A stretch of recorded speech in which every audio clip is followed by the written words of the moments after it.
An NFT, non-fungible token, is a way to use the blockchain to try and produce something new in the world. And the person who invented it or co-invented it is an old friend of mine who has become, I think, horrified by it. He wanted to make a way for artists to acknowledge their supporters. If you made a piece of art that lived on the internet and I did something to express my appreciation of it. Maybe I gave you some money. Maybe I wrote a very, very nice comment about it, that I could memorialize that by writing an entry to the blockchain that said, here is a URL, here is a person, and I, a second person, make note that these two are now connected to each other. And what that has become is this bizarre edifice of scams and weirdness. Because it has this aspect of publicness, it's more like a plaque outside a museum listing the donors. But imagine if you could put the plaque on any building, whether or not it was your building. There's nothing about an NFT that says, I own this URL. It's more like buttonholing gullible tourists and selling them the Brooklyn Bridge.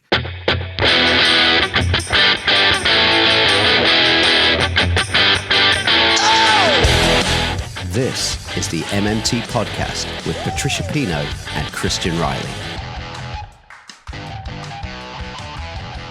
Hi, I'm Christian Riley and welcome to the Modern Monetary Theory Podcast. You can find us on Twitter at MMT Podcast, and you can support the show by going to patreon.com/MMT Podcast. Support starts at $1 a month or £1 a month or whatever the equivalent is wherever you live. And no matter what level of support you give, you get early access to all of our episodes and patron-only episodes where you can ask me and Patricia MMT questions. A big thank you to all of our supporters so far. At the beginning there, you heard our guest this week, author and digital rights advocate Cory Doctorow. And in a moment, we're going to be talking to him about blockchain and cryptocurrency and NFTs and Bitcoin. And wait, Bitcoin? Isn't that distributed ledger system that requires the power consumption of Argentina to keep it running? Yeah, but they're going to fix that. So how's that going? They're very close to it. But in the meantime, here's an ape that's worth $60 million. Oh, I'm not sure if I've got the time to look after an ape. No, it's not a real ape. It's a picture of an ape. Great, I'll take it. No, it's not a real picture of an ape. It's a record of a URL that links you to a picture of an ape written on a ledger. Is that the ledger that uses the power consumption of Argentina to keep it running? Look, we'll get to that in a minute, but seriously, you should know that ape holders are not holding an ape. You just said that. Jesus, Grandad, just listen. Ape holders can use multiple slurp juices on a single ape. So if you've got like one Astro ape and 3 slurp juices, you can create 3 new apes. How about if I give you 3 slurp juices, can you create one explanation of what Bitcoin is? Sure.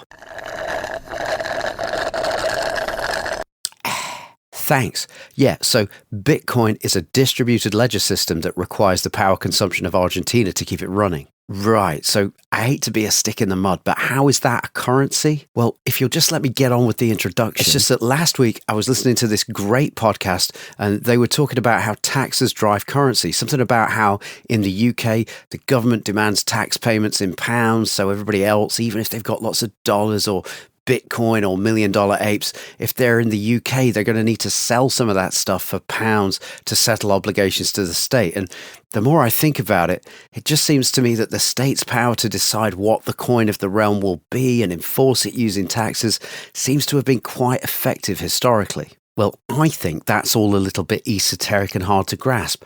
Unlike non-fungible tokens, which, if you'll just let me finish, well, you see, that's the great thing about this podcast I'm talking about.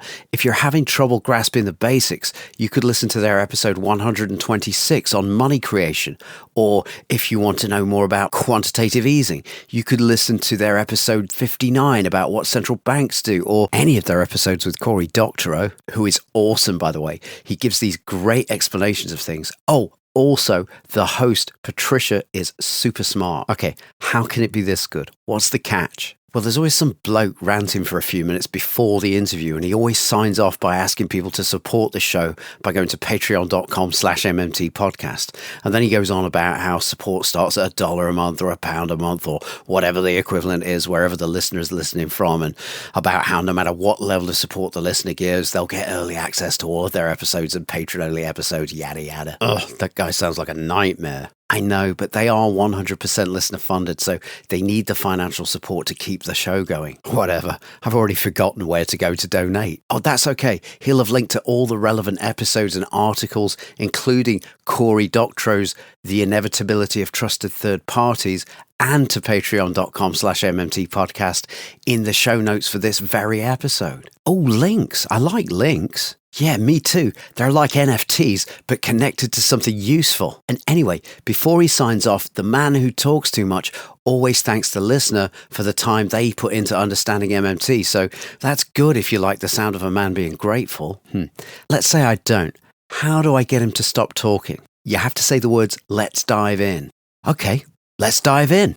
Welcome one and all to the MMT podcast. I'm Christian Riley. And I'm Patricia Pino. It's our great pleasure to be joined once again by author and friend of the show, Cory Doctorow. Thanks for joining us today, Cory. Absolutely my pleasure. Thank you for having me back. It's always great to talk to you too. So we wanted to talk about crypto and a wonderful piece that you published at the beginning of the year. And because we haven't talked much about crypto on the podcast in the past, I think we're going to have to ease in. So if it's not too simplistic, could you maybe start out by explaining what blockchain is? So one of the things that skeptics of the cryptocurrency movement and the Web3 thing will say correctly is that blockchains aren't new. They're a 30-year-old technology, and they're grounded in the idea that it is sometimes useful to have a file where you can tell if the thing that was most recently added to it was added to a version of the file that hadn't changed since the last thing was added to it.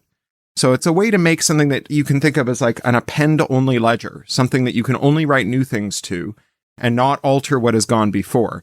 That's sometimes a useful database structure. And the way that it works, the thing that makes it a blockchain, is you have a block of data and you generate what's called a hash of it. This is something out of cryptography, but it's basically a way of reducing a long number, like a block of data, into a much shorter number, such that that shorter number can always be generated from the longer number. So it's like getting a fingerprint off your fingertip. It's always the same fingerprint. And also such that you can't go backwards. So you can't take the hash and ask what data it came from, but you can always take the data and say, what hash does it produce? And finally, such that only one block of data will ever produce that hash. So there aren't what are called hash collisions. So if you have a block of data and you make a hash, and someone else has sent you a hash, and those two hashes match, then you know, oh, well, they have the same block of data as me. You don't have to exchange the whole block of data. You can just exchange this little hash, sometimes called a fingerprint. So you have this file of data, say it's a bunch of transactions, and then you want to add a new transaction, a block of transactions to it. You hash the last block, and you add that to a hash of the next block. You hash those two together. And so if I want to make sure that the current block was appended directly to the previous block, I can repeat that little process and I can say, oh, look, I know for sure that this block was appended immediately after the previous block. And what's more, I can take the previous block and do it with the block before that, and the block before that, and the block before that. And in that way, anyone can validate that there's an unbroken chain of blocks, a blockchain that starts from the first transaction, goes to the most recent one, and was not altered in any intervening step in between. There are some great applications for this in kind of security, certain kinds of auditing, and so on. You want to make sure, for example, if you're auditing a log of server processes because your computer was hacked, you might want to make sure that the hacker didn't remove the part of the log where their hack was captured. You want to know for sure that you've got the whole log, and so you can identify an erasure or an elision in it. And so that's a blockchain, blockchains generically. And the blockchain and the blockchains that we use today in cryptocurrency and decentralized finance and Web3 and NFTs and all of this stuff, the blockchain or chains are relatively recent. They were first brought into vogue after the 2008 great financial crisis when a pseudonymous computer programmer calling themselves Satoshi Nakamoto published a white paper, first of all, decrying central banks. So here's where we start to overlap with MMT, decrying central banks and money creation as an intrinsically untrustworthy and bad process, and hypothesizing a way that you could create a currency that was what they called depoliticized. And so the idea being that the currency would not be accountable to political institutions, which, to be fair to people who are skeptical of that, some political institutions are not accountable to the people they govern. So you would be taking away monetary decisions, not just from accountable governments, but also from dictatorial ones that didn't rule in their public's interest. And it could be replaced with a kind of market-driven system in which people who did not trust one another could nevertheless be sure that the transactions that they were engaged in were being faithfully recorded in a ledger that was hosted on lots of computers that anyone could consult, and that ledger would prevent people from doing things like having a virtual coin that they spent twice, because you could immediately see when you tried to process a transaction in which, say, Christian tries to give Patricia a coin, that Christian no longer has that coin because he gave it to Cory the day before. And so the system could reject it, even though there was no central governing body that was in charge of maintaining the ledger. And the way that this is accomplished is by having some kind of proof system that stands in for a central banker or an authority. And this is originally with Bitcoin, that proof was something called proof of work, where you can devise a system where in order to rewrite the ledger, in order to falsify the ledger, you would have to spend more on electricity than you could get by stealing all the things in the ledger. And it's kind of cleverly designed in that the more things there are that are inside the blockchain that you could steal, the more incentive there is for people to start computing the blockchain, throwing electricity at it. So the more electricity you will have to spend as a criminal to overpower all of their computation and steal all the things in the blockchain. It's called a 51% attack, because if you can do 51% of the computation in the network, then you can have the ledger reflect whatever it is you want. You can become the majority of the versions of the ledger floating around out there in the world. And that is, you may have noticed, incredibly wasteful, right? The more value there is in the blockchain, the more electricity you have to waste in order to keep the blockchain safe. And if they ever fall out of equilibrium, like if electricity suddenly becomes very cheap, then you can disrupt the security economics of it. There's also other ways in which the security economics can be disrupted. So say you're the Chinese government and you're worried that your currency controls are being defeated by people laundering money through blockchain. You might not be interested in stealing the $1 billion in the blockchain. You might be interested in defeating $1 trillion worth of money laundering. And so for you, spending $1 billion, $2 billion to blow up a blockchain that's only worth $1 billion might still be worth your while.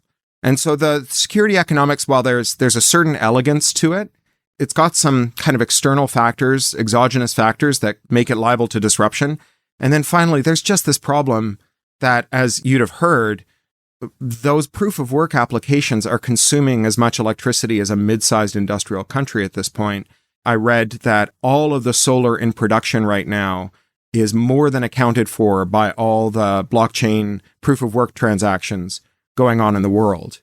And so that's the proof of work. There's some movement to replacing that with something called proof of stake, which is more energy efficient, and it involves something that's a little kind of hard to explain, but basically you, as the person who is computing the ledger, you say, I'm going to stake a certain amount of my crypto coins. And if it's shown later that I'm cheating, then I forfeit those coins. So it's a way of trying to make a more energy efficient version of this. It is vastly more energy efficient, but it's also, you may have noticed, more oligarchic, because you go from one person to one vote to however many computers you have or how much Bitcoin you have. You get more votes on the status of it. And then there are other ones that we can get into later if you want that are interesting from a technical perspective. There's ones based on trusted computing. There's another one that's based on using up hard drive sectors. There's energy embodied in making hard drives, but it's nothing like the energy embodied in perpetually recomputing things. And so that is the blockchain right now. It's a way for untrusted parties to, with a reasonable amount of reliability, but at some enormous expense, maintain a ledger of what has happened since the year dot, since the ledger was begun, that you can verify has not been altered or suffered elisions, and that therefore enables some other stuff like cryptographic currency, and we can talk about NFTs and decentralized finance, a bunch of other stuff. You're saying that because cryptocurrencies, are effectively constituted of a blockchain, and a blockchain gets longer and longer the more transactions happen, that the energy consumption that this takes basically increases exponentially as the cryptocurrency becomes more and more popular. Not quite. So it's not a function of the length of the blockchain. So one of the cool technical things about this kind of computation is that you're only really ever computing the most recent block. You don't have to go back and recompute the whole blockchain every time you do it. You're just validating the most recent block. I mean, there's also some chain integrity validation computation, but it's not the major source of power consumption. Now, the mechanism that increases the amount of power consumption here is, say a Bitcoin is worth $40,000, right? If you do the compute work to try and validate the chain, right? If you're doing the ledger maintenance stuff, every time you do that, you have a chance at winning a blockchain. It's like a lottery that drops blockchains out from the math.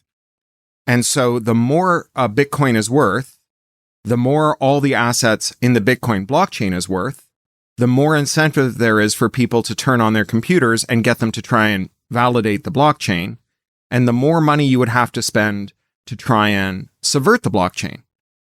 When you hear the kind of Chicago types extol the elegance of models, this is a good example of it. It is a fairly robust homeostatic model that relies on a kind of homo economicus that it actually exists with much more frequency than the nominal homo economicus in most Chicago economics, and who actually does emerge, right? When, cometh the hour, cometh the blockchain miner, that when Bitcoin gets more expensive, more people turn on their mining rigs. Just so we've got the definitions straight, how would you define a Bitcoin? How is it different to the blockchain? Bitcoin is a cryptocurrency that has a blockchain. And I think currency is a misnomer. Yes. So by design, Bitcoin is meant to have a limited supply, right? That's the depoliticization. So there's a certain number of Bitcoin that will ever be produced by all the cryptographic mining in between now and the end of blockchain. And then there can be no more. So by design, it's not meant to be something that you spend. It's meant to be deflationary. It's meant to be held.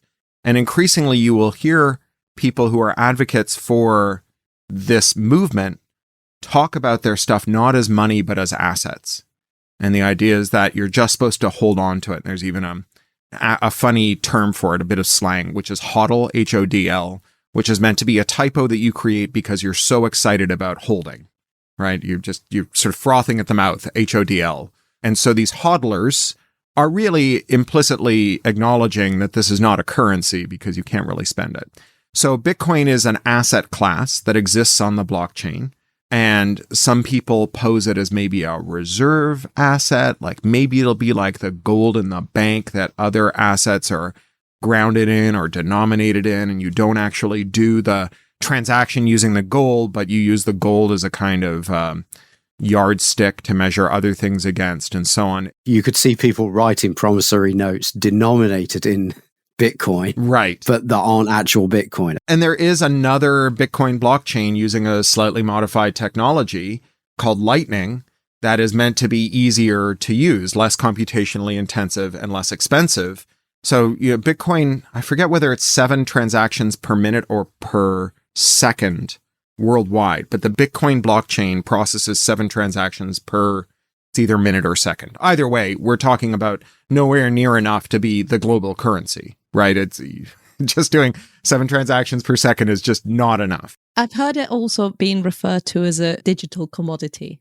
Is that a misuse of the term commodity here? I guess there's some ways in which it's not a commodity. My lay understanding of the definition of a commodity is that it's something that is fungible. We hear about non-fungible tokens, right? It's something that is fungible in the sense that you don't care which bushel of grain you buy. You just want a bushel of grain. And in some important sense, all Bitcoin are equivalent, right? Because they all have the same value. But they are, in some other sense, because they are tracked uniquely, they have serial numbers. Now, is a 20-pound note a commodity? Because each 20-pound note has its own serial number. And I guess 20-pound notes cease to be commodities when numismatists put them in Mylar envelopes. and stick them behind the counter, and then they become assets. But I guess they're mostly commodities. I have never heard of people saying of a specific numbered Bitcoin, I like this one, right? I'll spend the other ones, but hold on to this one because, it has a lucky number. So what does it mean to mine? Do we say mining Bitcoin or do we say mining blocks? You're mining Bitcoin or whatever currency you're doing, and it's just doing the computational work. So the computational work needed where basically you and all the other miners are trying to solve a puzzle. It's got a great resemblance to Sudoku. And it's a puzzle that mathematically has a provable degree of difficulty. So there are lots of things in cryptography, which is different from cryptocurrency. Cryptography is just scrambling and unscrambling data. Cryptocurrency is a movement that uses cryptographic techniques. And there are lots of things in cryptography that rest on the idea that certain transactions are easier to do in one direction than the other. So hashing is one of those. Generally, factoring the product of two primes back into those two primes is really hard, but multiplying two primes together is really easy. And so mining is doing this compute work over and over and over again at the same time as everybody else who's mining to try to arrive at a consensus. So that's a buzzword you'll often hear when people talk about cryptocurrency. They'll say, oh, well, there's consensus. There's even a conference called the Consensus Conference. And what you're trying to do is have all of the miners converge on, or a majority of the miners converge on a version of the ledger that is one that they can all agree represents a fair representation of all the transactions that have taken place and that no one has made an elision or an alteration.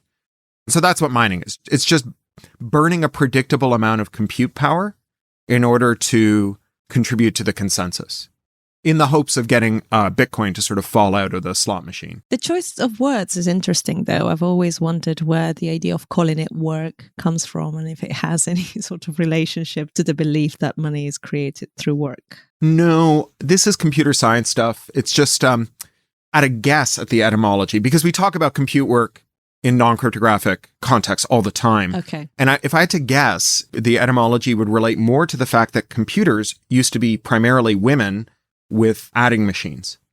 So when you would have a room full of computers working for the Department of War, calculating ballistics tables, and they were doing work. And so the first computer, the first digital computer or electromechanical computer, the reason it was called a computer is because it replaced the work of a human computer. We were talking about this recently to Eric Tamoyne, an MMT economist. And what struck me is that the cryptocurrency enthusiasts, the way they want to depoliticize money, as I said recently on the podcast, talking about political money is like talking about triangular triangles, Yeah. But I think the way they differ from even possibly mainstream economists, they think the proof of work can serve as money, whereas pretty much everybody else that understands fiat currency, and even under a gold standard, you are dealing with a promise to do something. That's what notes represent. That's what we would call money. Any kind of credit represents. It's a promise to do something in the future. Whereas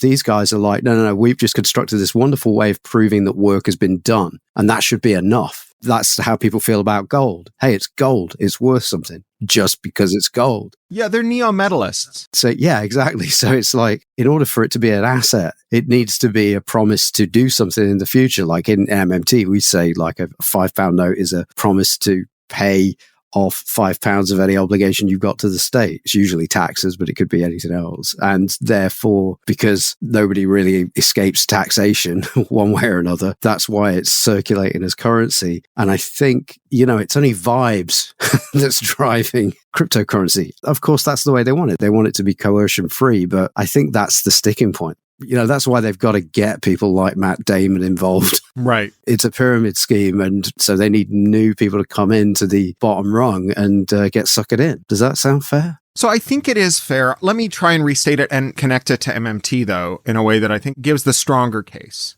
So you're right that the theory of money that I think is most predominant in cryptocurrency circles is metalism. And it's this idea that in its own way has a certain degree of social theory behind it, right? It's not grounded just in markets per se, but in this idea that we come together as a society. And one of the things that defines us as a society is we all agree that a certain thing is valuable and can be used to settle our transactions. So as you say, it's non-coercive. And I want to highlight this because it's easy to paint the whole of cryptocurrency land as a bunch of Hayekian, sociopaths who just like dream of the day when they can go into a luxury bunker while the unnecessariat cleanse themselves from the earth and then emerge with thumb drives full of Bitcoin and AR-15s to take their rightful place, at the helm of a new society. But there are a lot of people who are involved because they have become disenchanted with the ability of the state to be an honest broker of the public interest.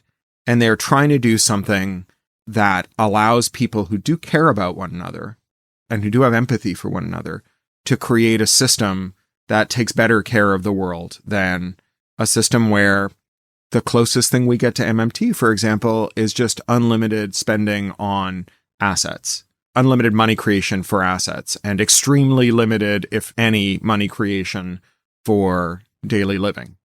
And, I think that idea that we can all come together and agree that something is valuable and that we can work to fence out the cheaters who try to create more of the valuable thing in order to debase our collective accounting system, it's not necessarily a selfish, awful impulse. It can be a very community-oriented one.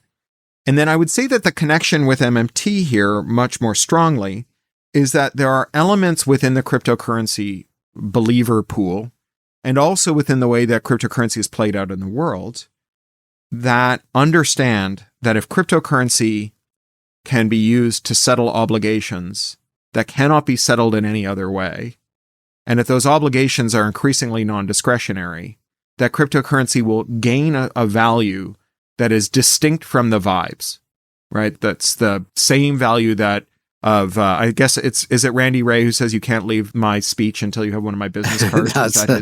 that's Warren Mosler. Warren Mosler, Yeah, right. yeah. So yeah, it's that Moslerian money creation. So the real world has done this already. One of the things about cryptocurrency is it's somewhat harder to interdict and slightly more anonymous than bank transactions. And so it's become a mechanism of choice for ransomware.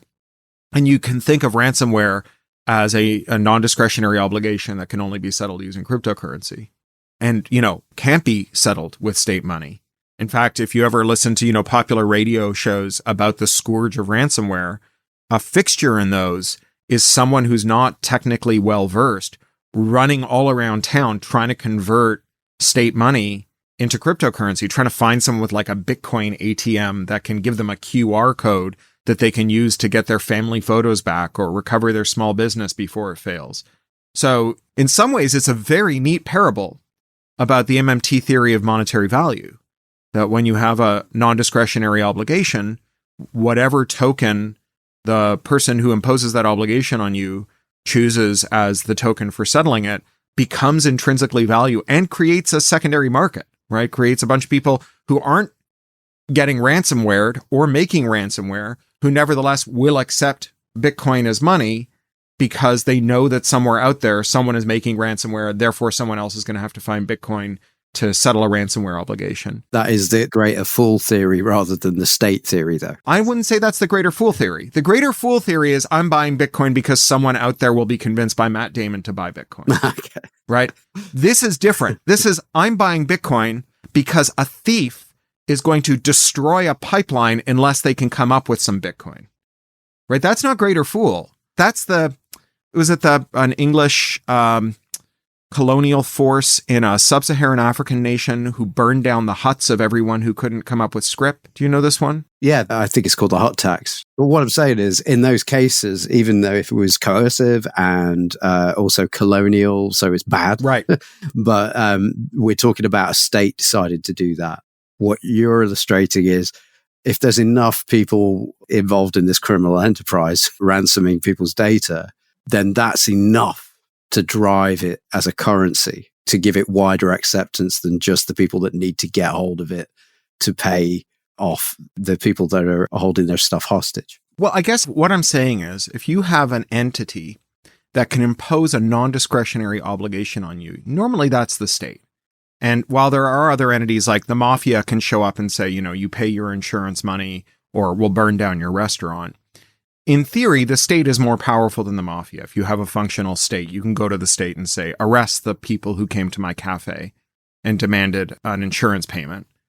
But with cryptocurrency, because it is transnational, because it has some degree of privacy, and because it has some degree of autonomy, because it runs on clusters of computers that are not under the direct control of states, and because to a certain degree it's sheltered by state actors. So, not all ransomware, but a lot of ransomware is operated by criminal entities who have a kind of wink and nod arrangement with their governments.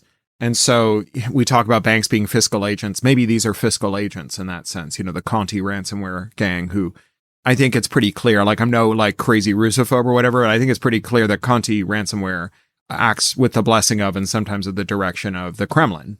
So maybe we can think of them as fiscal agents of a sovereign currency issuer.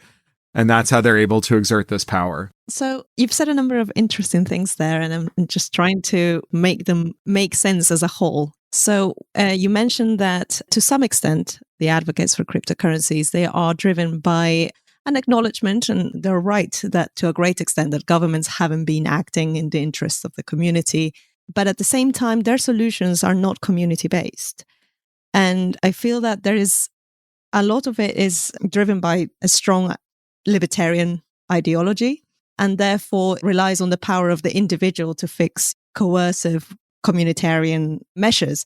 So, because I haven't seen, and correct me if I'm wrong, but I haven't seen, for example, anybody within the crypto community speak about, well, we should stop the people who do ransomware doing those things in the interest of the community, because to some extent, the fact that they do use cryptocurrency to do ransomware then benefits the individual because it drives the value of their cryptocurrency up.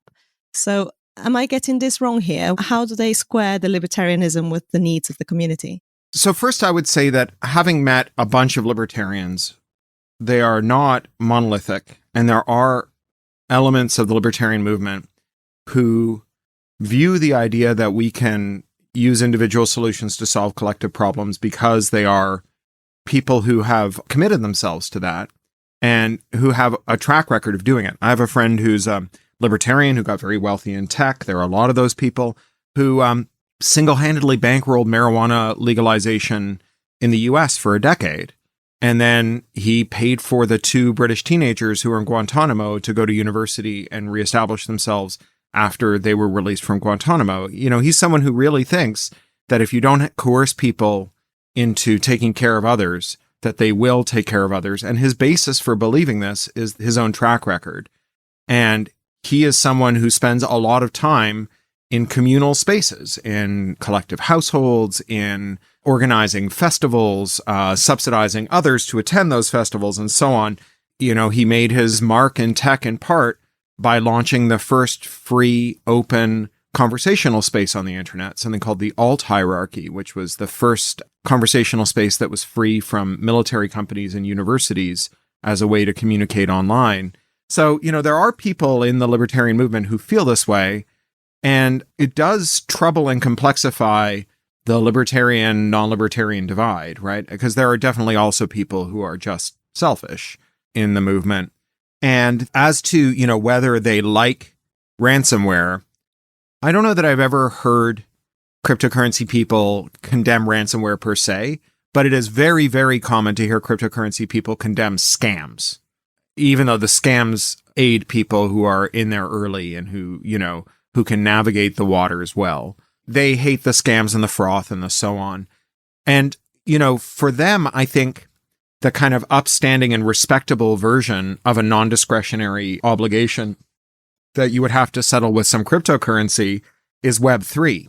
It's the idea that we will replace the web where you pay with state money or with attention, although I think it's very troubling to say that you're paying with attention or with private data. I don't think that's really true, but that's their conception of it, that you're paying with money or you're paying with privacy or you're paying with attention. And they say, no, we'll pay with crypto tokens. And, they dress that up a lot in this will make for better incentives and they won't have to spy on you because you'll just be paying for stuff. But another way of thinking about this is if you want to go on using the internet, after Web 3 happens, you'll need cryptocurrency. And since you need the internet to do everything, you will have all of your obligations now denominated in cryptocurrency, which means that you'll have to do work to get cryptocurrency. Can I just dive in there and just say, what is the difference between Web 2 and Web 3? Web 2 is what we've got now, right? Yeah, I mean, they're all marketing buzzwords and they are not well defined. Web 2, depending on whether you're talking about it technologically or economically, is the internet we have now, which is defined by a couple of things. One was an early ethos of what we used to call mashups, where you would take Google Maps and embed a Google map inside another web page that also had another kind of widget from another website, maybe something that allowed you to log in and leave a comment, and a third kind of widget like a YouTube embed or something else. That's Web 2. Web 2 is also the era in which there was so much forbearance for mergers to monopoly and anti-competitive conduct, and so much cash in the capital markets that the web went from thousands and thousands of websites, this kind of efflorescence of Web 1, and boiled down to what Tom Eastman, a software development in New Zealand, calls 5 giant websites filled with screenshots of text from the other 4. Web 2 is the surveillance web. It's the web where all of these little widgets that are embedded in all the websites that we visit are also a mechanism for extracting data about you and what you do. So every time, if there's a Google font on a page you visit, if there's a font that isn't installed in your system on a page you visit, chances are it's a Google font. When your computer fetches that font from Google, Google gets a lot of information about you, which they add to a non-consensual dossier of all of your activities. And so that's Web 2.2. It's the surveillance web. And I know you were critical of the book, The Age of Surveillance Capitalism, Shoshana Zuboff's thing. Yeah, I'd say that that's the part where Zuboff and I agree wholeheartedly, that the web spies on you a lot. We disagree about some other stuff. And in some ways, I think Zuboff's hypothesis and the cryptocurrency hypothesis are compatible because, the thing about the surveillance capitalism hypothesis is that the problem isn't capitalism, it's surveillance. It's that the normal functioning of the market, which is to do that Hayekian computation, distributed computation, where we all express our preferences, and we all express our needs, and we all express our willingness to trade. And then all of that information is entered into a big sort of tumbler that spins around and around and around and pops out an efficient allocation. That is frustrated by surveillance in Zuboff's view, because surveillance allows firms to take away your free will, to spy on you until they know you better than yourself, and to nudge you and coerce you and trick you into doing things that you wouldn't do otherwise. And so instead of the computer computing a fair allocation, it's being reprogrammed by these surveillance companies who compute an unfair calculation. And if you wanted to add the Web 3 version to that, the Web 3 version would say, and beyond that, when these companies are very big, they get to capture their regulators, which I think is true. And therefore, we need to get rid of the regulators, which is where I break with them. And this is the hypothesis of regulatory capture more broadly. This is a Chicago conception of regulatory capture, that strong regulation is inevitably captured by firms and used to reinforce dominant firms' dominance. And so the answer is not to use regulators to curb the ability of firms to attain the scale where they can capture their regulators. The answer is to eliminate regulation altogether so firms have nothing to capture. I think she had a point where what she was saying is what capitalism does is commodify things that weren't previously commodified. So in Marx's time, labor had been commodified. And she's saying that behavioral surplus is the thing that gets commodified by surveillance capitalism, something that she calls behavioral surplus. I thought that was an interesting way to look at it. Sure. Your lived experience has now been, you could say, commodified or monetized. I think she does have a problem with capitalism in that respect. I would agree. I mean, the place where I think the tell, though, is that she basically says we just need to put everything in Apple's app store and put Apple in charge of what you can and can't put in the app store, because Apple will be a good gatekeeper. And then markets will work again because people will decide what to buy and what not to buy. And once again, we'll have good market signals and then good allocations. And no one will be stealing your behavioral surplus and using it to manipulate you. Yeah. And I think there's pretty good evidence yes. that the thing that stops a company from treating you like the product is not whether you're paying for it or not, but whether there's a regulator who punches them in the kidneys if they try and treat you like a product. So when you mention Web3 and the idea that we'll all be dependent on the internet, and in order to use the internet, you'll require cryptocurrencies, how is that not coercive? That's a good question. I mean, you could equally ask if what they're worried about is money creation that is untethered from value, how is allowing any weirdo to make their own cryptocurrency compatible with this deflationary philosophy? I think that you've put your finger on something that's a really important flaw here.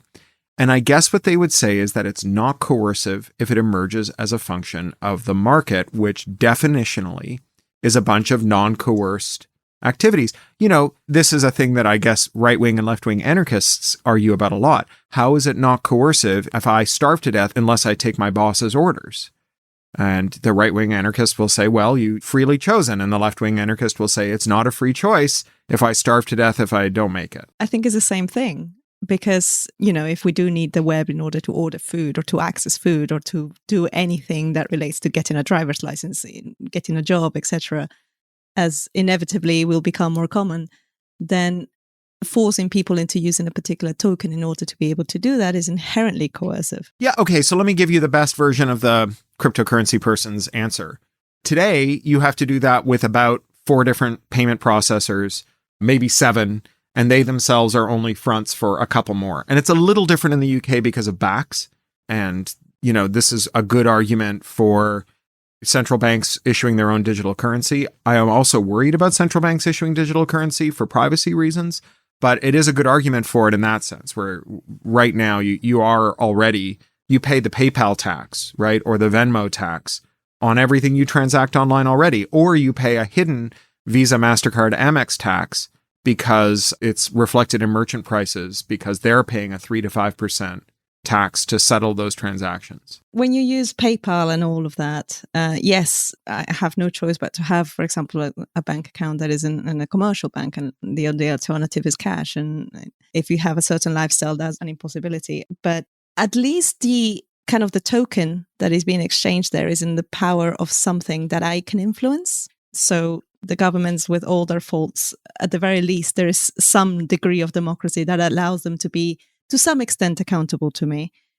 But if it is in the market, the fear about the market is that there is no accountability in the market. It's all assumed to be individuals with all the equal power, but that doesn't happen in reality. There's always some individuals, you know, the richer individuals will have more of a say in the market and will be able to impose their preferences on others. Is this way that I'm looking at it wrong? I mean, I think you're right. Again, I'm trying to channel their best answer.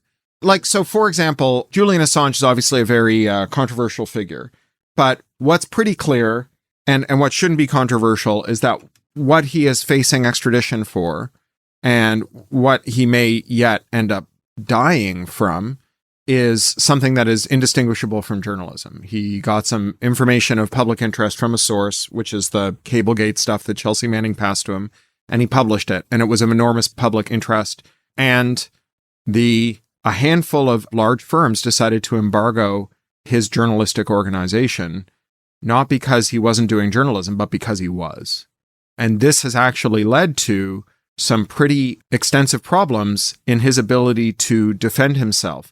Now, there are other things that Julian is accused of doing and that he may or may not have done that are completely separate, and I know that lots of people have definitive views about it, but you get very, you take your eye off the prize when you fail to realize that the precedent that's being set here is that journalists who do things that are inarguably journalism and in the public interest can face imprisonment or even death. I mean, he's being tortured to death, basically. That's what's going on. Yeah, for sure. And, you know, Chelsea spent 3 years stripped naked and solitary, made to sit on the edge of her bed in a military prison before she was finally tried and put in prison for the rest of her life, only to have her sentence commuted. Or I can't remember if she got commutation or clemency from Obama, but one or the other, and was released and then put back in prison for her unwillingness to testify against other people. And so, you know, it is pretty clear that there is a direct line between the concentration of the power to process transactions and the ability of states to accomplish undemocratic goals. And then I would say, in a much more kind of personal way, there are a lot of people who've used PayPal to run their small businesses. And the more marginal they are, the more likely it is that this has happened to them. PayPal's just woken up one day, rolled out of bed and said, we think that you're not good. And not only are we not going to process any more of your transactions, we're taking all of your money and you can go pound sand. And so that is obviously a really serious problem. And there are a lot of merchants who would really like to not take credit cards, but they find that these giant firms who are capitalized beyond all human comprehension are able to lure us into using credit cards by offering us perks that are in fact taken out of the merchant's hide. So, they're paying 4%, 3%, 4% to sell you a cup of coffee, and you're getting 1% back, and they're trousering the difference.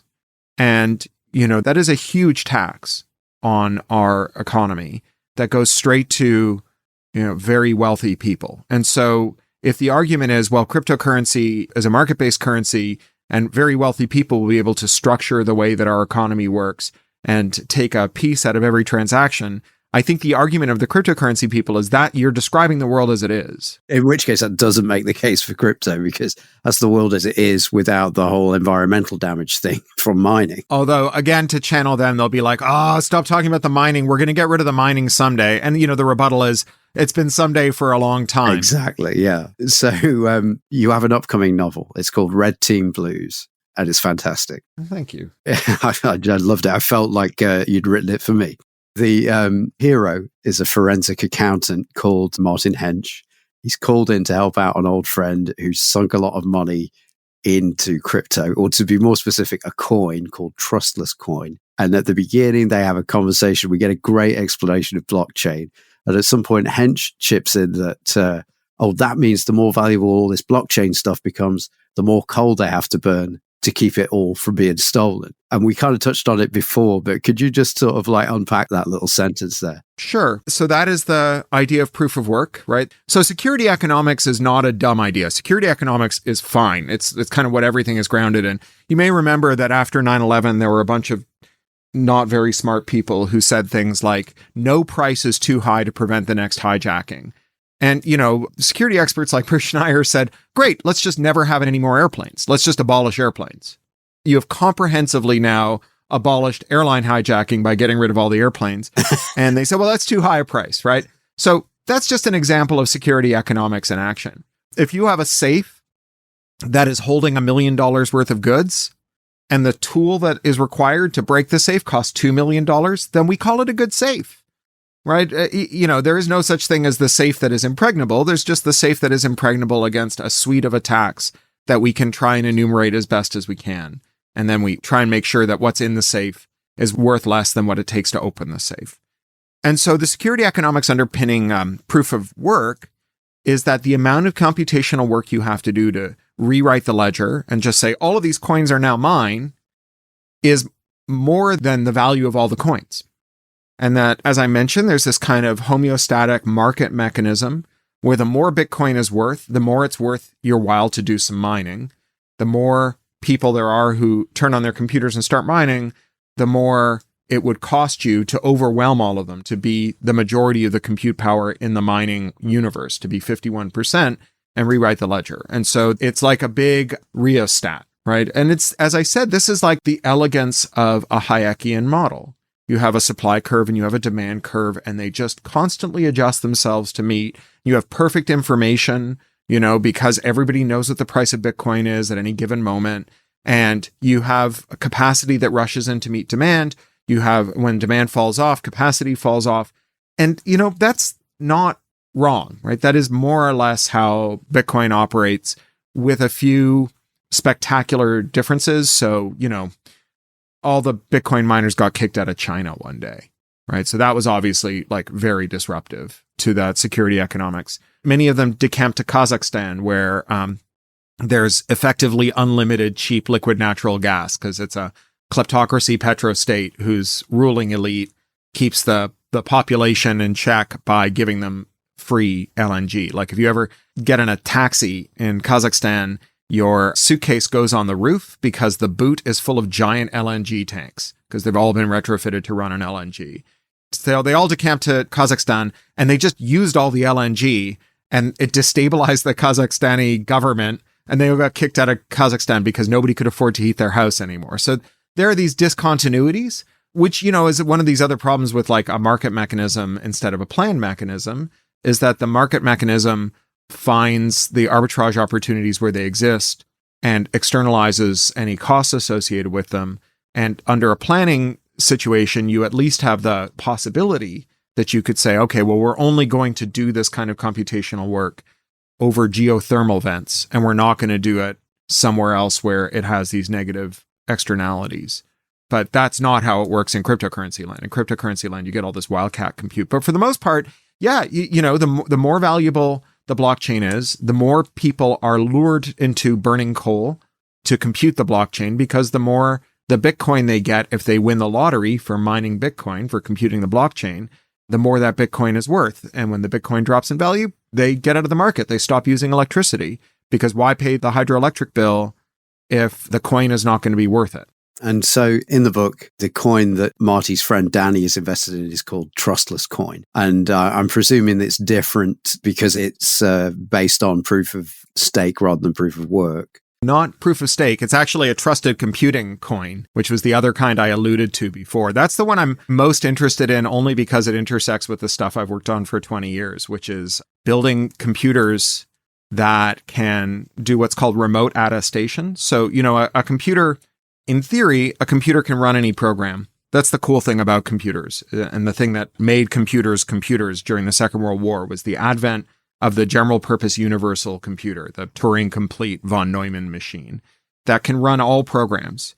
And what that means is that if I send you a file, say, and I say, this file is designed to only open up in a program that turns off your screenshotting capability, you could have another program that replicates all the functions of the first program, but keeps screenshotting intact.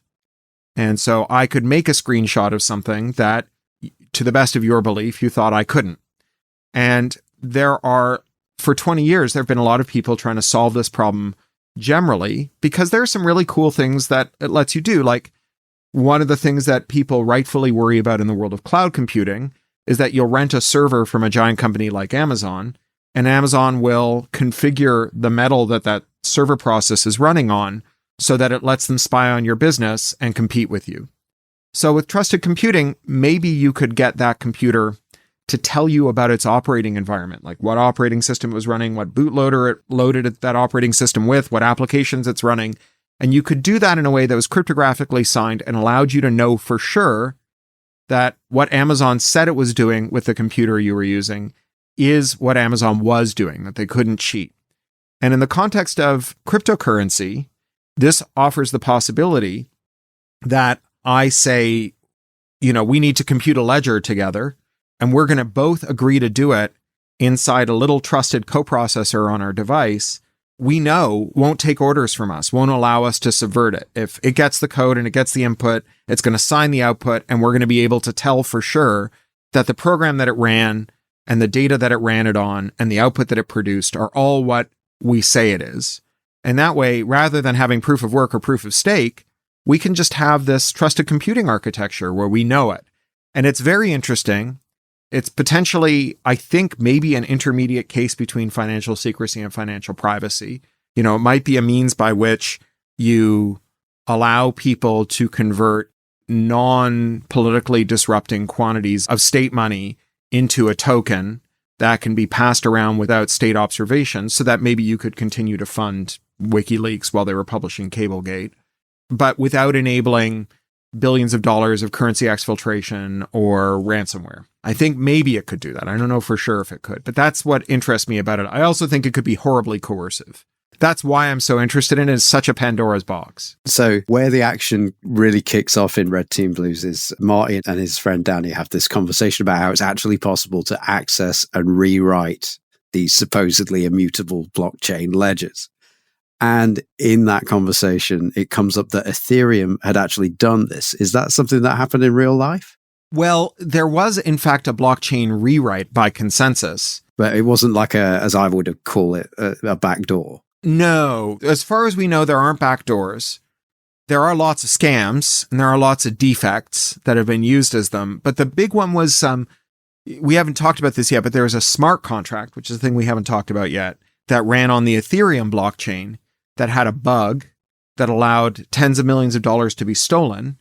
And Ethereum at the time was small enough that there were enough people who could get together and basically do a 51% attack on Ethereum in the open, publicly, and say, we're just going to unwind this transaction that can't be unwound. They just kind of agreed by force of numbers. Yeah, 51% of them came together and said, yeah, we're just going to put the money back. Yeah, I found that very interesting. I have a question. It is on your article, The Inevitability of Trusted Third Parties. And reading it reminded me of something that I had read elsewhere. And perhaps you can tell me how linked these ideas may be. But I remember paraphrasing Joe Freeman he called it the tyranny of the structuralistness. Basically making the point that communities that aspire to a lack of formal structure or formal authority basically didn't end up in a place where they were free from structure or authority, but rather this formal structure or formal authority was replaced by an informal structure, an informal authority. So this idea of a third party in cryptocurrencies reminded me, well, it was driven to address certain imbalances in power within the crypto community. And it reminded me very much of that idea. Would you agree with that? Yeah. And so I think to unpack that, we should talk very briefly about what a smart contract is, because this is where this comes up. So you recall that the point of the blockchain and blockchain-based finance is to try and resolve the conundrum of regulatory capture, which is that when firms get big enough, they can capture their regulators, and the power of the state that's supposed to keep them accountable becomes a thing that prevents the public from holding them to account. And so instead, you have maths that act as that stand in for the state, that stand in for a central banker.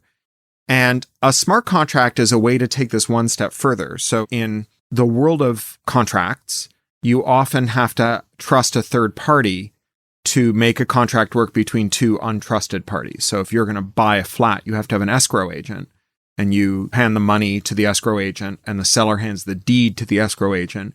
And when the escrow agent is satisfied that everyone has fulfilled their obligations, they give one to one person and one to the other, and everybody walks away happy.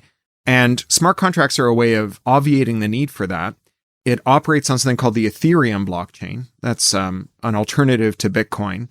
And the Ethereum blockchain is not only a way that you can store information in a ledger, it's also a way that you can do very slow computation on that ledger. It's sort of like having a 1980s computer that is spread out across millions of computers all over the world. And we're all competing for time to run programs on that computer. And a smart contract is one of those programs. And it says, for example, once you prove to me that you have deposited a bar of gold in my bank safe deposit box, and you certify that that bar of gold was slavery-free, that its supply chain was slavery-free, I will pay you a certain number of cryptocurrency coins.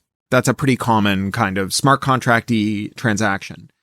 And the thing is that the smart contract, the program that's running on the blockchain, can't know whether or not a bar of gold was put in a safe deposit box or assess its provenance to know whether there was slave labor in its production, because it's a computer program running on a big distributed computer.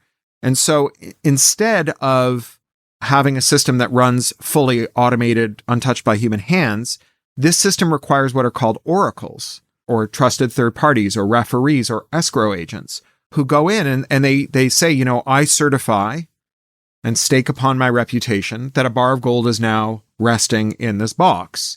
And someone else may say, I certify and stake upon my reputation that the bar of gold was mined without slaves. And there is nothing intrinsically more uncorruptible about the person who says that there's a bar of gold in the box, that the bar of gold didn't involve slavery, than there is about an escrow agent more broadly. And so all you've done is kind of taken the same problem that we have in the offline world of figuring out how to transact among mutually untrusted parties, and just made it a lot more complicated. You put it really snappily in your article. If problem plus blockchain equals problem minus blockchain, then blockchain equals zero. Yeah, exactly. And it's actually less than zero, because there is a problem of smart contracts that is sui generis, that is different from the problems of computer programs or the problem of contracts. So contracts are notoriously hard to make sense of, and people get them wrong all the time. They're written in impenetrable jargon. They require adjudication, right? Like, one of the reasons that contracts often end up being litigated or arbitrated is because plain language terms don't mean what they seem to mean. They instead sit upon a body of accepted usage where we say, this is what it means to do a job or fulfill a obligation, that is not what you might find if you look it up in the OED. And so they're messy and complicated, and so are computer programs. In fact, computer programs are provably unprovable. There's something called the halting state problem, where once a computer program gets above a certain degree of very trivial complexity, you cannot know what state it will be in when it terminates, what output it will produce. It is unpredictable. It is non-deterministic. And in order to assess a smart contract, you have to be able to read the contract and satisfy yourself that it reflects what bargain you think you're making. And then you have to be able to read the computer program and satisfy yourself that it adequately embodies that contract. You have all the problems of understanding contracts and all the problems of understanding computer programs, and you also have to be someone who's able to resolve both of those problems. And as I've said before, the Venn diagram overlap of people who understand contractual law and software design, it's more like a sphincter, right? It's a very rare set of tools. And certainly, although there are those people, there aren't enough of them to validate all the things that advocates for smart contracts say that we'll use them for, which includes things like, instead of your CV, you'll have a smart contract consisting of a bunch of attestations from people you've done work for that will say that you perform the job, right? And you'll be in some situation where you can, your former boss won't be able to scuttle your future opportunities by claiming you didn't do a job that you really did, because it'll all be there immutably written into a distributed ledger that anyone can validate. And it's just shuffling the problem around and creating a lot of interstices, which are weak joints in the structure, where attackers can destabilize the whole structure and make it fall apart. And like you've said in the article, you could write a lie onto that distributed ledger. It doesn't get around that problem. Yeah. You also write, quote, the white hot market for NFTs means that nearly everything that has NFT on it is a fraud. Yeah, we can talk about NFTs here too. So an NFT, non-fungible token, is a way to use the underlying primitives of the blockchain, the facts of the blockchain, to try and produce something new in the world. And the person who invented it or co-invented it is an old friend of mine who has become, I think, horrified by it. A guy named Anil Dash, who's an old blogger from 20 years ago, who runs a great company called Glitch now that helps people make their own software. And he and a friend wanted to make a way for artists to acknowledge their supporters. And so the idea was that if you made a piece of art that lived on the internet, and I did something to express my appreciation of it, maybe I gave you some money, maybe I just wrote a very, very nice comment about it, that I could memorialize that by writing an entry to the blockchain that said, here is a URL, here is a person, and I, a second person, make note that these two are now connected to each other. And that it would be understood to mean that if I ever did that, it was because I owned the thing at the URL, or I made the thing that's at the URL, and that the person that I'm honoring here is someone who did something nice for me in exchange for it. And what that has become is this bizarre edifice of scams and weirdness. I mean, it's already very abstract, right? But it's kind of harmless form of abstraction in the Anil Dash form. Is that like an artist's autograph, say, but in digital form? Maybe. I mean, there are people who pose it that way, sure, but you don't need NFTs to do that. I mean, I talked earlier about hash. So I once had a book banned by a school in Florida that actually canceled its entire summer reading program to stop its students from reading my novel Little Brother. And so I let it be known that if any student wanted a copy of the book, they could email me, and I would take up the file that was the whole text of the book, write a brief dedication to them, and make a cryptographic hash of that book signed with my private key. You can find my public key on the internet, so you can validate that it was my private key. We didn't talk about dual key cryptography, but there's a kind of correspondence there where I have a private key, there's a public key out there on the internet. If you find something signed with my private key, you can compare it with my public key and you can know that I signed it. But my public key won't let you sign anything. So the private key signs, the public key validates. So I would sign it with my private key and I would email it to them. And then they would have a copy of the book that was unique because I had written a dedication with their name in it and signed. And so it would be forever theirs. The only difference would be that it wouldn't live on a ledger where anyone could see it, but they still would have an autographed copy of the book. And so that was a signed copy of the book. This is more, because it has this aspect of publicness, it is slightly different to an autograph. It's more like a plaque outside a museum listing the donors, maybe. Right. Okay. But imagine if you could put the plaque on any building, whether or not it was your building, because there's nothing about an NFT that says, I own this URL. It's implied, but it's more like giving people deeds to the Brooklyn Bridge, Right. buttonholing gullible tourists and selling them the Brooklyn Bridge, than it is like actually transferring title to the Brooklyn Bridge. And an NFT can be hooked up to a smart contract. So there is some stuff it could do. So, there are a bunch of people who are like, oh, it's hooked up to a smart contract that enables you to unlock and access invitations to conferences. And so if you're a participant in this community, you get to go to the community's events, or, it'll get you into a members club or whatever. But again, a cryptographic signature does that fine. The thing that a cryptographic signature doesn't do that an NFT could do is it allows you to transfer it, to sell it. So I can write an entry further down in the ledger that says, Patricia gave Cory this token that gets him into Patricia House, which is next to Soho House. And then I gave the token to Christian. And so when I show up at Patricia House, the bouncer can look at the blockchain and go, you used to have a token from Patricia that entitled you to entry, but you've given it to Christian now, because you can look at the whole arc of the ledger, all of the entries in the ledger, and stop me from coming in. So it enables this secondary market where these can be traded or sold. And that's what kicked off this kind of speculative market in NFTs. And, it came at this moment, as I alluded to earlier, where we were doing a lot of money creation, but not to bail out ordinary workers, rather to create asset inflation. And a bunch of people whose assets suddenly ballooned in value because of quantitative easing began to look for other things to speculate on. And NFTs were one of them. And they weren't unique. I mean, there's a hockey card bubble right now, or there was until a month or two ago, right? There are bubbles in all kinds of collectibles and assets that went berserk.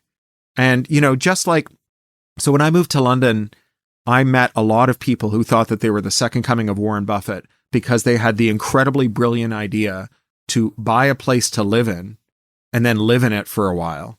And now it's worth £2 million. And they were like, I am a financial genius because I can pick great homes. And, they couldn't, right? They just picked a home. Oh, you bought a flat in London in the 80s. Well done. My mother-in-law bought a flat in Westbourne Grove in the 70s for £30,000, and it was worth £2 million at the time of her divorce, right? I mean, this was not due to shrewd investing. It was due to having a place to live and raise a family in a neighborhood that was not a very fancy neighborhood when she bought into it. And so I think that there's an aspect of that going on in NFT land and in crypto land more broadly. So you have people who had some form of asset, they bought shares of Apple or something. And then Apple experienced massive asset inflation because of quantitative easing. And then they got a ton of money back because of stock buybacks, which is, it's a little weird, right? If you think the primary purpose of investing is to save for your retirement and you give some money to Apple and then Apple just gives it back to you, what are you supposed to do with it, right? Like, you're not ready to retire. You have to find somewhere else to put it. Yeah. So they put it into cryptos. They put it into, hockey cards. They put it into all kinds of weird things, wine, Warhol paintings. But, to me, though, this is capitalism. People looking for things to invest in. Mm-hmm. That's the capitalist dream, isn't it? I don't do things. I own things. And those things pay me money for existing. and owning them. Well, to go back to Zuboff, the way in which that can be conceived of as a feature and not a bug, it's something I don't give a lot of credibility to, is that this is an incentive to invest. The possibility that you will create something that someone else will speculate in and that you will have a bunch of it is a way for production to be allocated in a society without central planning. That's why people who believe in capitalism like capitalism. And it's not like entirely wrong, as is often the case. You know, our adversaries sometimes have a point. You know, overinvestment in internet infrastructure, including like teaching humanities dropouts how to write HTML 20 years ago, did produce a bunch of really positive externalities and did lay the ground for a bunch of stuff I'm very happy about. It also produced a bunch of negative externalities, but, you know, it lured people into the market. It lured workers out of universities and into a trade, which they trained for. And it lured investors into paying for them to train because there was a massive labor shortage of skilled technologists. You know, I often tell people who say, well, how do you get involved in technology? I say, well, you know, if you don't have the self-discipline and foresight to be born in 1971, I just can't help you, you know? But to me, that is, you are describing capitalism as it works functionally. Like, that's the plan. You know, it always does generate a huge scrap pile. It's not this efficiency-seeking machine. But the argument of apologists or defenders for capitalism will be, sure, it produces a lot of waste. That waste is less than the waste that you get in central planning because central planning just can't know stuff that markets can learn. You know, this was a thing in the 1920s called the Socialist calculation debate, which happened in Vienna. And it was literally like von Hayek and von Mises arguing with a bunch of socialists about whether you could ever build a computer big enough to do what markets do. And there's a really good book called The People's Republic of Walmart that revisits this calculation in light of the fact that the firms that are on the same order of magnitude as the former Soviet Union at its peak, like Walmart or Amazon, don't use markets for allocation. Right? Like when you get your job at Amazon, you don't use a series of bids and puts to figure out where your desk is going to be and what your job is going to be. Commissar Bezos, you know, has a 5-year plan, which he directs you to fulfill. And if we're willing to accept that we can operate institutions on the scale of the Soviet Union without market signals to do allocations, because we're planning it using giant computers that gather a lot of data, well, then maybe it's time to revisit the socialist calculation debate and decide whether or not it's technically infeasible to produce something less wasteful than markets. What I don't get about the NFT is you can't really have an original of a digital art in the way that you have, you know, physical art. And as far as I know, there's a lot of crime as well going on with people simply stealing people's art, because a lot of people post their art online and they just steal their art and then just put the NFT on it and then they own it. And there is, I think there's quite a big artist community online. I can't remember what its name is, but that recently... DeviantArt. Yes, that's right. DeviantArt invested quite a lot on efforts to catch these instances. So how can NFT holders have confidence in the system if when this type of activity is so widespread? Yeah, it's a market for lemons, or maybe it's Gresham's law, right? It's the bad driving out the good. You know, recall that all an NFT is a URL and 2 user IDs and maybe a smart contract. So it's like the user ID of someone who says, I am making an entry, and the entry is about someone else, and it relates to this URL.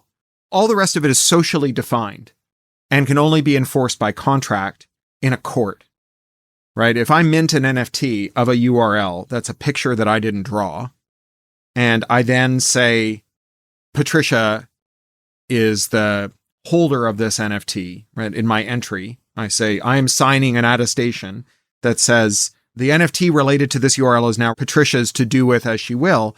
Nothing about that guarantees that I am the person who drew the picture at the URL. Also, nothing about it guarantees that I'm not going to do this again for someone else. I could mint 1,000 NFTs of the same URL, right? All of the rest of it is social convention enforced by offline, non-blockchain legal institutions run by a state whose ability to rationalize and streamline that market and get it to do what its proponents hope it will is entirely dependent on it being strong and not weak. And this is, I think, one of the great internal contradictions of the ideology of sidestepping the state instead of improving it. I mentioned before my libertarian friend, my lovely, lovely, generous, smart, and committed libertarian friend who lives his principles and has helped so many people. One of the things he's famous for coining is the phrase that the internet interprets censorship as damage and routes around it. And it's true. What he was describing was this thing where when there were Usenet feeds that were blocked by bad actors or by censors, other people would replicate that information so that it could traverse the block and could be seen by others. And one of the things that John did was found an NGO to defend digital human rights, because even though he believed in the power of individuals and in groups to work together, he also understood that systemic problems needed systemic solutions. So in your article, Cory, you end it by saying that you can think of one kind of transaction that smart contracts can make more efficient. Tell us about that. Yeah, so the one kind of transaction that it makes more efficient is the purely financial transaction. And I use as an example the credit default swap and the synthetic credit default swap. This is basically an insurance policy where I say, if someone owes you some money, someone borrowed some money from you and they owe you money and they're going to give you a stream of payments every month. And if they miss the payment, I'll pay it for them. And all you have to do is give me 1% of the value of the outstanding debt every month as an insurance premium. It sounds very complicated when you describe it that way, but it's not really all that different from any other form of insurance premium. And it's a form of debt insurance. And so that's the collateralized debt obligation and the swap. And the synthetic swap and the synthetic CDO is when, say, I'm insuring a debt, Christian, that you have given to someone. So you've loaned some money to someone and you give me money every month. And if your debtor fails to pay you, I'll pay you the difference. I'll pay you what you're missing and make you whole. And you give me a premium every month. Patricia can come along and she can make a bet on it too. So she can say, I didn't loan any money to Christian's debtor, but I will pay you the same premium I'm paying Christian. And if his debtor fails to live up to the obligation, then I would like Cory to make me whole as well. And so I'm the bank of Cory. I'm issuing these financial instruments. I get a stream of insurance premiums that I can gamble with. And if I do my maths right and I estimate the risks correctly, I can retain enough that I can cover the missed payments as I need to. That was what caused the great financial crisis. This was the kind of instrument that caused the great financial crisis in 2008. And this is the kind of instrument that blockchain's very good at because all of these activities are on chain. Did Christian's debtor make his payment or not? Well, we can just look at the blockchain to see whether a payment was made to Christian or not. And the smart contract can evaluate whether that was done and can automatically debit money from the insurer, from me, and pay it out to Patricia and Christian if they need to. Now, in the world of credit default swaps, these agreements were called suicide notes because as a means of making them work efficiently and luring people to take and make these bets, they were accompanied by contractual language in which all parties promised that they would not seek bankruptcy protection, which meant that the minute someone missed a payment, they would have to liquidate all of their assets and make good on those payments and then disappear, right? They couldn't restructure their debts. And what that meant, those forced liquidations, was that if everyone adhered to the letter of their contracts, as soon as there was a downturn in one part of the market, it could force a fire sale of all the assets that were used to collateralize the loans in that part of the market, which would cause those assets to drop in value, which would make it harder for people to make their payments or to keep up their obligations to collateralize loans, which would trigger another round of forced liquidations, another fire sale, and spread through the market. This is what they meant when they said financial contagion. Now, in the actual financial crisis, this contagion was contained somewhat by intervention of regulators who just stepped in and said, hang your contract. We are not going to allow the economy to go down in flames just because you promise not to use bankruptcy courts. In the world of smart contracts, these liquidations are instantaneous and untouched by human hands. And so these are suicide notes that are perfect. right? That are by design not subject to the sober judgment of someone who is aware of factors that the parties to the contract were not aware of when they formalized it, who can step in and say, wait. Let's just hit pause on this before we trigger a mass sell-off and crash the whole market. Let's just hit pause. And Hilary Allen, who's a financial scholar, who's written a really good book called Driverless Finance, has explained how the financial instruments that are built on cryptocurrencies are directly analogous to all of the most toxic assets of the great financial crisis, money market accounts and these suicide notes and so on, and how we are setting up for another crisis that, if the assets involved are on the same order of magnitude as the assets in the great financial crisis, which they're not yet, will be so much worse than the GFC, because the collapse will be much faster and much harsher and much less able to be cushioned by intervention. Before we wrap up, tell us what you've got going on in terms of events and publications, anything else that listeners should keep their eye on to stay current with your work. Leave nothing out. Well, okay, there's two kinds of people, right? There are people who, when they're anxious, are paralyzed and can't work. And there's people who, when they are anxious, must work in order to distract themselves.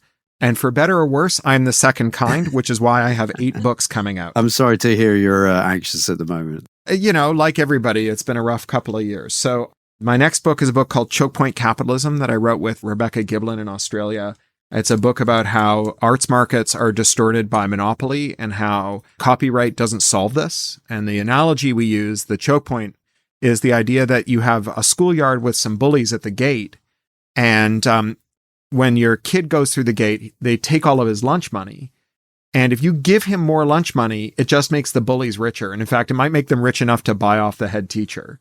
And so what you need to do is come up with some structural reform, not just more of whatever it is the bullies are taking off of them. And we analogize this to copyright, because the arts market has become highly concentrated as many other kinds of markets, with 3 record labels and 4 publishers and 3 major studios and so on. And the copyright that we give artists is just unilaterally taken off of them at the door if you want to go and reach an audience. And the tech sector, who at one point held out the possibility of going around the entertainment conglomerates, have now become a competitor to them and sometimes an ally of theirs. So, you know, for example, Universal Music and Spotify are very closely financially linked, and one was a major investor in the other for a long time and so on. So there's not really any way of escaping it. And even if you can, if you're briefing for tech to beat up entertainment or briefing for entertainment to beat up tech, what you're really doing is betting that when your giant wins, they will dribble more crumbs on the floor for you than the other giant, and that we can hope for something better. So we talk about a lot of structural reforms, including MMT and arts policy, and as well as other anti-monopoly policies, interoperability, and so on. I'm working now on another nonfiction book for Verso called The Internet Con: How to Seize the Means of Computation. That's about interoperability per se as a competition remedy. And I have 4 novels coming out. 3 of them are Marty Hench novels, and they go in reverse chronological order. So the one that we talked about here, Red Team Blues, that's his last adventure. The one that I'm writing now, which is called Some Men Rob You with a Fountain Pen, is an adventure from midway through his career. And then the one that comes after that, that's about half done, it's called Picks and Shovels, is his first adventure. I have a book coming out at the end of 2023 called The Lost Cause. That's a post-Green New Deal novel. Again, it's an MMT novel. It's got munis and unis in it, all this obscure, interesting MMT stuff in it. And then I have a short story collection coming out, a collection of Little Brother stories. Little Brother is my best-selling young adult series about surveillance, kind of a riff on Orwell. And then I also have a graphic novel for middle grades coming out called Unauthorized Bread. That's based on my novella of the same name, which is about digital rights management in the real world and how it's used for rentier capitalism. And it's an adventure story about people who jailbreak their toasters in refugee housing. And so those are the 8 books. Just the 8 books. Yeah. I'm working on a law review article now on interoperability and privacy for the Indian Law Review at the National University. And today I'm writing something about powered wheelchairs and right to repair, as well as an analysis of how Facebook's claims about Apple's market power are correct, but miss out that Facebook also has a lot of market power. Yeah. And how we can accept that Facebook is right when they analyze Apple without letting them off the hook. And apart from that, I'm doing some travel for work, the Hackers on Planet Earth this summer, and probably DEF CON as well, other information security conferences. So the kind of the round that I used to be on in the great before is starting up again. And so I'm going to be on the road with that for a while. We've been talking to Cory Doctorow, prolific author, activist, and demystifier of techno flim-flam. And we'll link to where you can stay up to date with Cory in the show notes for this episode. But for now, thanks for joining us today on the MMT podcast, Cory Doctorow. Thank you very much. It's a pleasure as always.